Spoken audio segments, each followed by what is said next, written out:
The Titanic didn't sink the way we were taught. It wasn't just an iceberg. It was arrogance, ignored warnings, and a chain of human decisions that turned pride into disaster. When Titanic set sail on April 10, 1912, it wasn't merely the largest ship ever built.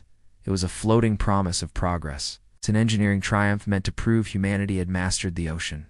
But behind the luxury and confidence, dangerous flaws were already in place. To meet deadlines, construction was rushed. To save money, weaker iron rivets were used to hold the hull together. Later investigations revealed those rivets failed under pressure, tearing the ship open like a zipper when it scraped the iceberg. The ship was never truly unsinkable. It was vulnerable, and no one wanted to admit it. On April 14th, Titanic received 6 separate iceberg warnings from nearby ships. Others slowed down. Titanic did not.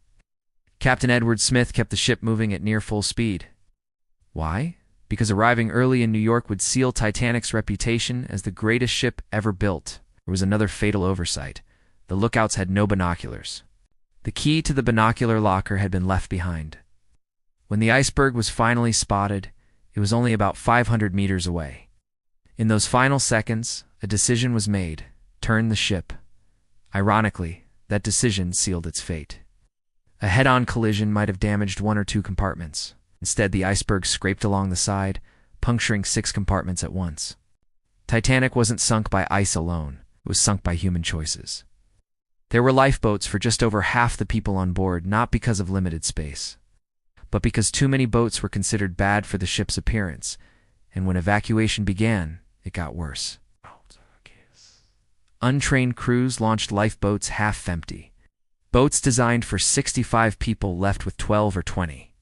As the ship tilted into the freezing Atlantic, hundreds were left behind, screaming for help. More than 1,500 lives were lost, not due to a lack of lifeboats, but because overconfidence blinded those in charge. When Titanic disappeared beneath the waves, it wasn't just passengers who drowned. So did the reputation of the White Star Line. To protect itself, the company shifted the narrative. Survivor testimonies were dismissed, investigations avoided blaming human error. The iceberg became the official villain, but the truth stayed buried with the wreck. Titanic didn't have to sink. It sank because ego, greed, and pride refused to slow down even when the warnings were clear. History isn't always written by accidents. Sometimes it's written by arrogance.